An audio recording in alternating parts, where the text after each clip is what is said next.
chegando com mais um Sala de Entrevistas. Que bom que você está recebendo a gente aí na sua casa. Hoje o assunto é com você, papai, mamãe, cuidador das crianças. É vírus, é virose, manda para creche, volta com alguma doença, deixa em casa, fica com alguma doença, enfim. É um ciclo sem fim, não tem como. Os pais vão se adaptando, os cuidadores também, e assim a gente vai seguindo a vida nesse ciclo de várias intercorrências ao longo da infância. E por isso, claro, existem os especialistas, os pediatras. E hoje a doutora Fabiane vai conversar com a gente exatamente sobre isso. Doutora Fabiane, como é que acontece essa situação? Manda, não manda para a creche, todo mundo bem nervoso, porque tem esse estigma, vai para a creche e volta doente? Boa tarde, sim. Obrigada pela presença. Boa tarde, eu que agradeço. Sim, infelizmente a gente tem essa questão das creches de ter a maior suscetibilidade de infecção respiratória, principalmente. Porque a gente está num ambiente que as crianças têm contato com outras e a nossa principal transmissão de doença é via gotícula, né? Saliva de saliva, pegar coisa do outro, botar na boca, levar na mão, pegar, leva na boca do outro e assim vai. Então, sim, infelizmente as creches propiciam a gente ter as crianças mais doentes. Mas a gente tem que lembrar o papel também principal da creche, que é a educação das crianças, o convívio em sociedade. Então, sim, tem o seu balanço, né, de benefícios e malefícios. Mas faz parte da vida das crianças, infelizmente. Né? E também tem aquele estigma, né? Se pegou uma vez, não pega mais, e aí vai fazendo aquele ciclo, né, doutora, também de imunidade, é isso mesmo? Quanto mais vai pegando cedo esses vírus, mais imune a criança fica, ou é mito? É meio mito, tá? Porque, na verdade, o que acontece? O ciclo vital dos vírus vão se mutando. Eles se mutam toda hora, o tempo todo. Então, eu posso pegar um vírus X de tal jeito e depois de um tempo pegar o mesmo vírus, mas que está mutado. Então, sim, a criança, quando mais novinha, acaba pegando mais infecção, porque ainda está com o sistema imune mais deficiente e ainda com o esquema vacinal não está completo, mas que depois ela vai pegando os bichinhos que ela já pegou, ou aqueles mesmos vírus, eles acabam se mutando. Então ela pega de novo. Então, assim, não é mito, mas também não é 100% verdade, né? Porque acontece essa mutação. Mas sim, quanto mais proteção de vacina, quanto mais a criança pega a doença, sim, ela vai acabar ficando mais imune aos diversos micro-organismos que a gente tem. Né? E a senhora falou um assunto importante, vacina. Com certeza. Como é que tá essa briga, esse embate no consultório, doutora? Difícil, tá? Porque assim, tem bastante pais agora e responsáveis que acabam estudando muito, né, durante a gestação da mãe e tudo mais, sobre a importância da vacinação e se preocupam bastante. Porém, temos uma outra leva de pessoas que ainda tem muito medo da vacinação. Só que a gente tem que lembrar que a vacinação ela é o principal meio de proteção da criança. Ela não traz malefícios. A gente tem a questão da vacina do Covid, que os pais têm muito medo de dar. Mas lembra, não é só porque é uma vacina nova, tem muito estudo envolvido. E a gente não viu nada ainda a longo prazo de consequências, enfim, que é o que a mídia trouxe muito, né? Mas sim, é importante dar, porque todos esses bichinhos que estão ali, que estão se proliferando no nosso meio ambiente, está sendo transmitido pela sociedade, a vacina é quem vai nos proteger. E sim, tem doenças que a gente pode erradicar por conta da vacina, como é o caso da poliomielite. E é por isso que a gente fala tanto nessa questão da campanha da vacinação da polio que teve agora. Que é uma dó a polio ter voltado para o nosso cenário, né, doutora? Se tivesse mantido a vacinação conforme o esquema vacinal, que a gente tem extremamente completo no SUS, que a gente não pode se queixar do nosso sistema público e do nosso programa de imunização, infelizmente a polio não teria voltado. Mas sim, a gente está vendo casos voltando aí. E como é que é esse embate dentro do consultório? Quando vocês falam para os pais assim, não, tem que vacinar, e falam, não vou vacinar. Como é que fica vocês nesse meio? Eu sou totalmente a favor da vacinação e estudei para isso. Então, assim, o meu papel é levar a informação para os pais. Eu falo para eles, a opção é de vocês, eu estou aqui para expor, na verdade, né, o que a ciência nos traz, o que é certo fazer, mas, lógico, a opção sempre já vai acabar sendo dos pais. Mas o nosso papel de pediatra e como profissional de saúde, fazendo parte desse meio do SUS, principalmente, né, do nosso sistema público, é orientar, né? Explicar qual a importância e por que tem que ser feito. E desmistificar o que às vezes mídias, internet, fake news acabam trazendo, né? Mas nosso papel é esse. Mas sim, às vezes tem algum embate. Principalmente, como eu falei, da vacina do Covid. É a principal, a que mais incomoda os pais. Ô, doutora, mudando só um pouquinho dessa situação de vacina, eu me lembrei agora, teve uma pesquisa recente que o número de casos, a senhora que trabalha no SUS, né, também em hospitais e tal, número de casos de crianças queimadas subiu absurdamente no ano de 2024. O que são queimaduras pequenas ou são grandes queimaduras? Depende, podem ser grandes queimaduras, sim, por conta de acidentes domésticos. Tudo voltado a acidentes domésticos. Com certeza. Às vezes os pais não têm uma estrutura ali dentro da própria casa, né, de cuidado, então a criança puxa a chaleira, puxa a panela, principalmente a principal incidência de queimadura é por água fervendo, né, a grande maioria. Além de que a gente tem também queimaduras solares, que normalmente são menos graves, são queimaduras de primeiro grau, mas que dói bastante, causa bastante incômodo, e principalmente de água quente, que é o principal acidente doméstico, né? Nossa, é porque esse número me chamou a atenção recentemente com essa publicação divulgada, porque eu fiquei assim, meu Deus, como é que as crianças estão se queimando? A gente sabe que tem os acidentes domésticos, claro, mas tem N fatores hoje, até tomada, aquele ganchinho de colocar no celular, aquilo também causa queimadura, causa no cabelo também. Tudo isso fez explodir esses números aí, né? Com certeza. Além disso que tu comentou das queimaduras elétricas, né? Que a gente tem muitos equipamentos em casa, carregadores que ficam na tomada, isso não pode acontecer. A gente tem que ter esse cuidado de tirar carregadores, ficar longe, né, do alcance das crianças menores. Então, ter esses cuidados. E ensinar as crianças desde pequeno. Coloca no carregador, carrega o celular, carrega o computador, tira e guarda, para a gente não ter risco até de explosão ali de tomadas, né, por conta que aumenta muito a intensidade ali dos amperes e tudo mais, e pode sim provocar queimadura na criança. E a queimadura nem sempre o malefício dela termina ali depois daquele momento de cura, vamos dizer assim, 3, 4, 5 dias, dependendo de onde acontece, pode causar algum problema, algum comprometimento no membro, de mobilidade, tudo, né, doutora? Nem sempre é só aquela estética da pele, né? Dependendo da queimadura, até as elétricas podem causar rabdomiólise, que a gente diz, que é uma consequência em parte muscular e tudo mais, até levando a insuficiência renal. Então, esses cuidados a gente tem que ter, porque nem sempre é só a pele que acaba machucando, vai trazer cicatriz. Isso é o de menos.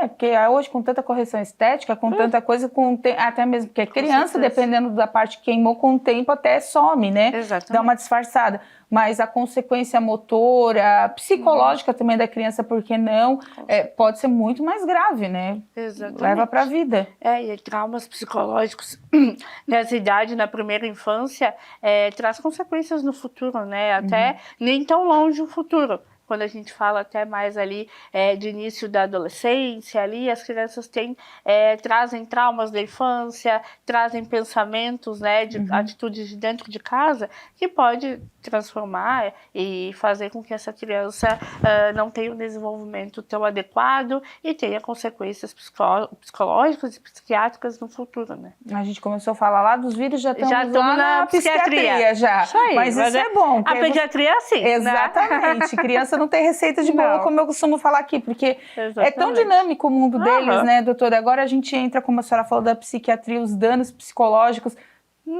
Tá aflorando. Vocês, pediatras e psicólogos, estão caminhando juntos? Com certeza. O ideal, o mundo ideal seria toda criança ter um pediatra, psicólogo e nutricionista. É o que eu brinco sempre, né? Porque esse atendimento multidisciplinar é extremamente importante. A gente está vivendo numa sociedade hoje em dia que vem muito a internet, vem muito trazer informação que nem sempre é certa, traz mais desinforma do que informa. Mais desinforma do que informa, questão de aquelas trends que a gente diz, que às vezes vem com um ar malicioso por trás e tudo mais. E a criança é o principal foco dessas pessoas mal intencionadas, né? Então, assim, que sim, trazem consequências psiquiátricas para essa criança, para essa família, e a gente tem logo em seguida até a questão de Setembro Amarelo, coisas durante esse ano que a gente tem que lembrar que suicídio não é só em adulto, em criança e adolescente acontece também. Então, tudo isso, como a senhora disse, se tiver uma equipe multidisciplinar ali, multiprofissional para as crianças, é melhor. Mas aí a gente vem para aquela realidade do SUS, que é mais difícil de caminhar, né? Então, nem sempre pode se contar, mas quem pode é bom ter. Isso aí, quem puder ter esse acompanhamento é fundamental. Procure alguém que tenha essa visão de um atendimento multidisciplinar, que sempre é importante para a criança, e aí sim, tem o seu pediatra, tem o psicólogo. Se a criança puder fazer terapia desde pequena, é ótimo, não precisa esperar, né, para ter algum problema para buscar por uma terapia. Pode não ter acontecido nada, mas é bom uma conversa, a criança entender o que a psicóloga está vindo trazer para ela, para ajudar na sua formação e no seu desenvolvimento intelectual também. Às vezes a criança nem sabe falar e expressar aquilo que ela está sentindo, né, doutora? E através dos conhecimentos, uma psicóloga pode tirar alguma coisa a mais, né? Exatamente. Coisas que até a gente, pediatra, não tem, né? Nem pai, nem mãe, às vezes, não consigo desenvolver isso. Quem sabe a psicóloga vai estar ali para te ajudar, né? Com certeza. Doutora, a gente também pode entrar no assunto de consultório, que eu acho que muita gente fala. Eu podia até deixar um bloco só para falar dele. A febre. Quando que a febre é perigosa, quando não é perigosa, se mede febre, se não... É tanta coisa da febre, é um mito da febre, né? Exato. Existe a chamada febrefobia, né? Isso. Que é o medo da febre. Então, assim, a gente tem que lembrar que a febre, o que a febre é? Ela é uma reação do nosso corpo a alguma coisa que está acontecendo, principalmente uma infecção. Pode ser só um resfriado, apenas um resfriado, que sim, pode dar uma febre alta, que os pais ficam preocupados. 39, 39,5, meu Deus, o que está acontecendo? Calma, é só um resfriado, isso sim pode acontecer. Quando que a gente tem que se preocupar? Quando a criança tem a febre e a gente tem um comprometimento principalmente do estado geral. Por exemplo, ficar muito caidinho, fora do normal dele, muito sonolento, a sonolência é importante na criança. A gente tem uma criança de 2 aninhos que é super ativa, brinca, ri, pula...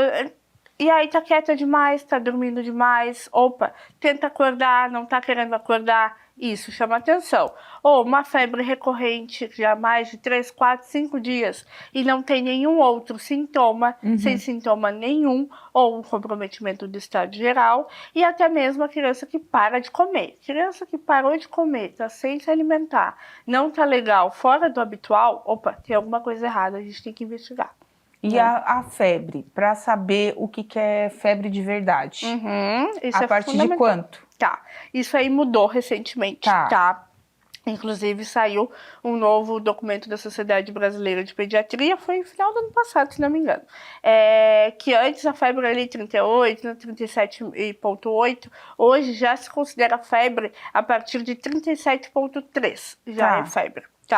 E claro, a gente tem hipotermia e depois a febre alta a partir de 39. Mas febre, sim, a partir de 37,3. E um detalhe importante, recém-nascidos até 30 dias de vida não podem ter febre. É proibido, é diferente da criança maior, que a gente observa, a gente deixa dar febre, vai ver se tem algum sintoma. Recém-nascido até 30 dias não pode ter febre. Deu febre é sinônimo de ir ao hospital. Por quê? Risco de sepse neonatal, que é a infecção que vem lá do parto ainda e que pode ser potencialmente grave e levar ao óbito do bebê. Então, sim, recém-nascido, febre é sinônimo de hospital. Os maiorzinhos não, a gente consegue ir mediando. Então, tá certo. Gente, a gente vai para um rápido intervalo e voltamos já esclarecendo mais sobre esse mundo dos pequenos com a doutora Fabiane, que está sendo muito esclarecedora aqui com a gente. A gente volta já já.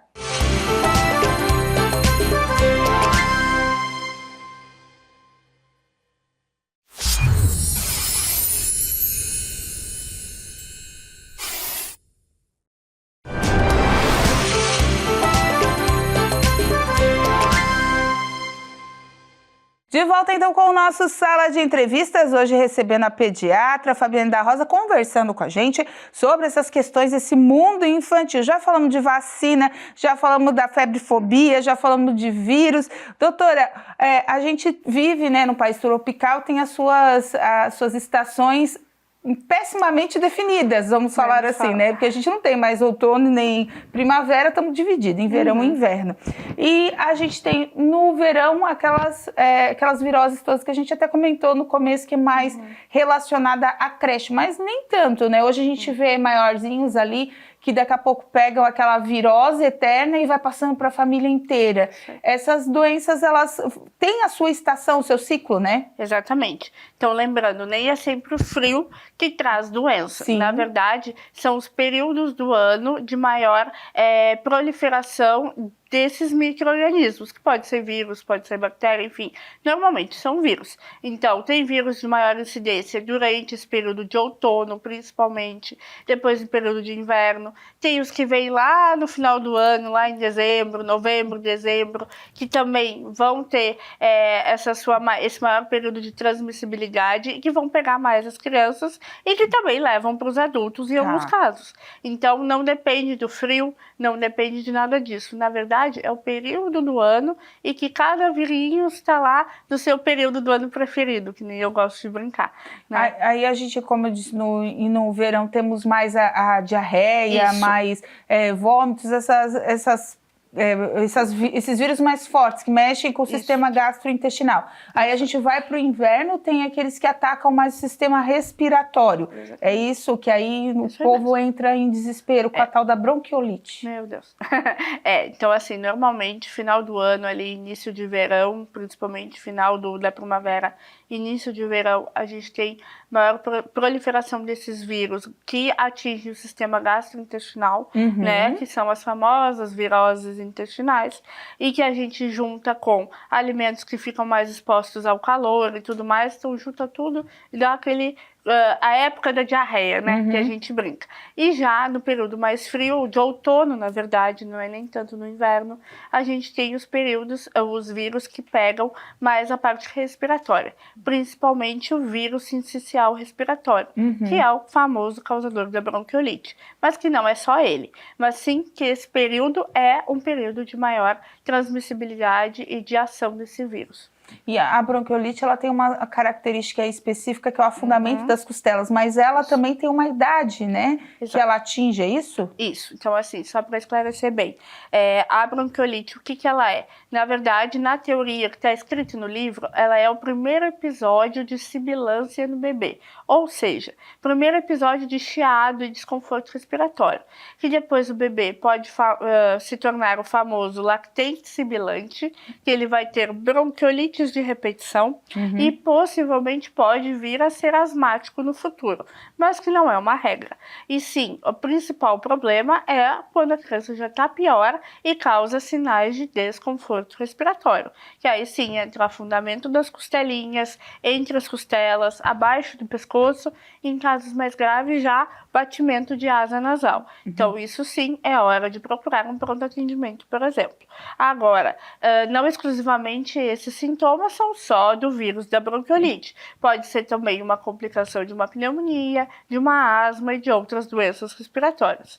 E falando ali da idade, a bronquiolite sim, em geral é de crianças, bebês de 0 a 2 anos, normalmente. A gente não bate o martelo quando 2 anos termina a bronquiolite, nem antes, que é só bronquiolite. Mas, em média, é essa idade. E aí tem que tomar uma série de cuidados, né? Depois que a criança sai ali, o tratamento é bastante intenso. Quando ela não é internada, mesmo sendo depois que sai do hospital, é bem intenso, né? É pesado o tratamento, né, doutora? Exatamente. Aquelas bombinhas e tal. quando tem essas situações de que o bebê se torna lactente sibilante, aí sim a gente entra com as bombinhas e com o tratamento. Mas no caso de bronquiolite inicial, a grande maioria do tratamento se resolve com lavagem nasal intensa, aspiração de vias aéreas e fisioterapia respiratória, que auxilia bastante. Porque o que é a bronquiolite também? É o acúmulo de secreção lá dentro dos pulmões. Então, tem que tirar esse catarro de alguma maneira, né? Então, a gente tem que tirar isso aí. E a única maneira é lavando e botando para fora. Então, é o principal tratamento. A senhora falou da lavagem nasal, que depois ali da Covid, ela explodiu, veio todo mundo, tem que ter lavagem nasal e tal. Mas agora veio uma onda dos contra lavagem nasal, que ela dá otite. Ela causa otite ou não causa otite, doutora? Não causa otite, tá? É um mito. Porque o que acontece? Na verdade, é a técnica da lavagem nasal. Tá? Fazendo da técnica correta, na posição correta da criança ou do bebê, com o volume adequado, que tá lá, tem no livro, tá escrito certinho para cada faixa etária de criança, sim, pode ser feita e não vai causar otite. Isso é um mito.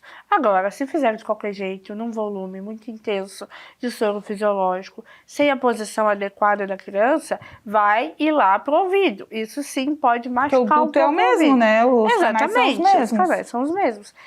Mas assim, toda lavagem nasal vai causar otite? Isso é mito, tá? Na verdade, é justamente o contrário. Lavar o nariz vai tirar a secreção que tá ali e vai evitar de causar otite. Porque a otite nada mais é do que um acúmulo de secreção nas vias aéreas que pega no canal auditivo e aí sim, começa a empurrar o tímpano e aí causa a otite, que é o acúmulo de catarro, de secreção ali no canal do ouvido. E dói bastante. Dói bastante. Então, a gente tirando esse catarro vai evitar a otite. Por isso que a lavagem nasal é importante. E é por isso sempre fazer, né? Da forma correta, como a senhora disse, mas é importante sempre fazer. Inverno, verão. Todo dia. Todo dia. Tem que virar rotina igual escovar o dente. E até nós adultos, né? Temos hoje mecanismos, enfim, hoje o pessoal cheio de tecnologia. Eu tenho minhas garrafinhas de lavagem nasal em casa. E eu lavo nariz todo dia.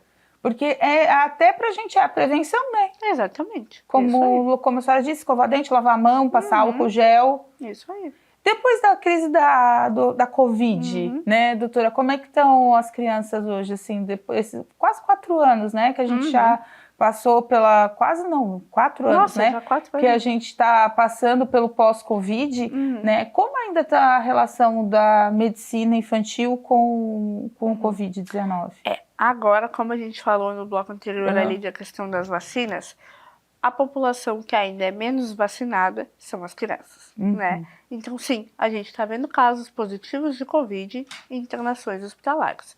E sem internação também, que às vezes nem sempre a gente coleta um painel viral. Um simples resfriado pode ser Covid? Pode.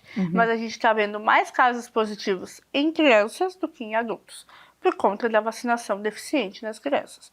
E, claro, a gente segue recomendando os cuidados que a gente já teve e tem desde a pandemia. Lavagem das mãos, uso de álcool, se tiver resfriado, doente, tiver contato com outras pessoas, usar máscara para evitar a transmissão. Então, sim, esses cuidados não mudam e faz parte da criação das crianças hoje em dia, né? Mas, sim, a gente está vendo bastante mais casos positivos de Covid, principalmente na criança. A gente vê também, né, é engraçado que eles pegaram esse hábito do álcool gel, né? Muitos já vê a bombinha, já vai lá, coloca a mão, já cresceram com isso, né? Eles cresceram são com 4 isso. anos, né? Exato. Então aí tem ali no seu estojo da escola, na mochila da escola, o alquinho pendurado, tem a máscara colorida, bonitinha, e isso é bom, tá? Porque eles vão ter menos infecção no futuro, né? Então eles estão se protegendo, é um método de higiene, e que é importante que a gente não deve perder isso com ou sem pandemia, né? A gente precisa cuidar dessa saúde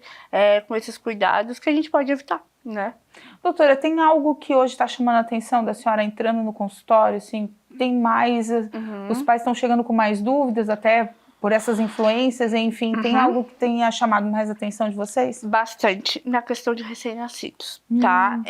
De mitos maternos e de avós do passado. Isso que me chama muita atenção ainda? Muito. tá? Porque, assim, tem muita influência dos avós na criação, né? Sim. Dos bebezinhos, e elas pouco compreendem normalmente o que nós pediatras, estamos estudando e trazendo de mais novo, né? A gente fala ali da questão do início da introdução alimentar, só com 6 meses e com sinais de prontidão, o que mais? O uso da faixa no umbigo para não crescer hérnia umbilical, que a gente diz que essas coisas não podem ser usadas, ofertar chá, né, para recém-nascido porque evita cólica. Então tudo isso que a gente diz que já não é mais orientado, inclusive é perigoso, é difícil de aceitarem. Aí os pais ficam com avô falando de um lado, pediatra falando do outro. É o famoso tentativa de homicídio, né? Exatamente. Não morreu. Não morreu, e por que tá tudo certo?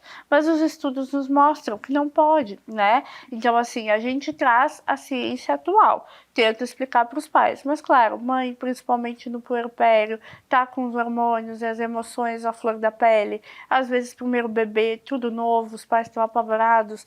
Então, assim, tentando de tudo para melhorar, né? As cólicas, por exemplo. Então, assim, aí vem um fala de um lado, o outro fala do outro. É complicado. Então, eu vejo hoje o maior desafio do consultório é esse. E a questão, acho também, dos filhos estarem vindo mais tarde, né? Com a mãe mais madura, por um lado, economicamente, financeiramente, mas não preparada para a maternidade, né? Aqui não está preparada às vezes, né? A gente é mais uma corrida contra assim, o relógio biológico do que da organização, né? A gente vê que hoje em dia, principalmente as mulheres, né, querem ser bem-sucedidas, querem estar prontas para ter bebê, mas ao mesmo tempo que estão preparados financeiramente, psicologicamente às vezes não estão, né? Que às vezes é até um jeito, não que eu vá me expressar tão bem, mas quanto mais novinha a gente tem bebê, menos preocupação a gente tem e mais tranquilo leva a maternidade. Posso estar muito errada. É um crescimento junto, né? Um crescimento de vida, crescimento da criança. É complicado, mais novo, se você, principalmente mães solos, enfim, a gente sabe que é. Mas é a cabeça mesmo, é a estrutura da pessoa, né? E quando a gente está mais madura, tem o horário, tem o tempo, se eu paro de trabalhar, o que acontece se eu deixo... Tem tudo isso, né? É uma carga a mais, né? E eu tô vendo que tu falou bastante ali na questão de tempo, as licenças maternidade, as mães não estão terminando. Inclusive, por mais que as empresas forneçam o tempo adequado ali de licença maternidade, ou mães que são autônomos, né? Que nem sempre trabalham em empresas, acabam voltando para o trabalho muito rápido. Então, a gente perde um tempo de amamentação adequado, a gente perde um tempo com os próprios bebês, né? Adequado. Não que isso seja ruim, não. A gente não pode criar uma regra e generalizar isso. Mas a gente vê muito mais preocupação. Eu tenho que voltar a trabalhar. Doutora, eu tenho que dar fórmula porque eu não vou conseguir amamentar. Calma, tu vai conseguir amamentar. Vai devagarinho, continua, volta, ordenha teu leite, guarda o teu leitinho, coloca ali no freezer, tem o tempo de armazenamento que tu pode ofertar mesmo depois. Dilui, ferve em banho-maria, deixa esfriar e aí pode dar para um bebezinho. Então, assim, dá pra gente mesclar, mas a gente vê muito essa preocupação de voltar à ativa muito antes, né? Então, não assim, perder espaço também, né? A mulher tem um espaço muito pequeno, reduzido já no mercado de trabalho, é disputado, né? Exatamente. Então, a gente, infelizmente, ainda a maternidade é um tabu, né? Fora a fonte de renda, né? Que muitas vezes vem, a grande maioria materna, né? A gente já perdeu isso de que o pai ganha mais, que o pai trabalha. Não. Então, assim, às vezes a fonte de renda vem daí e a gente precisa. Então, paciência, é assim que funciona e vai dar tudo certo, todo mundo se cria, dá tudo certo. Então tá certo. Doutora, obrigada pelas informações, né? A gente está chegando no finalzinho do programa. O Instagram da doutora Fabiane passou por aqui também durante todo o nosso programa, para você tirar dúvidas, ela coloca bastante histórias ali, informações, vídeos, dá para se esclarecer bastante. Obrigada pela atenção, vamos cuidar das crianças, né, doutora? Amém, vamos cuidar dos nossos pequenos todo dia. Então tá certo, gente. O Sala de Entrevistas fica disponível para você no nosso canal do YouTube, /TV Primavera Criciúma. Até o próximo Sala.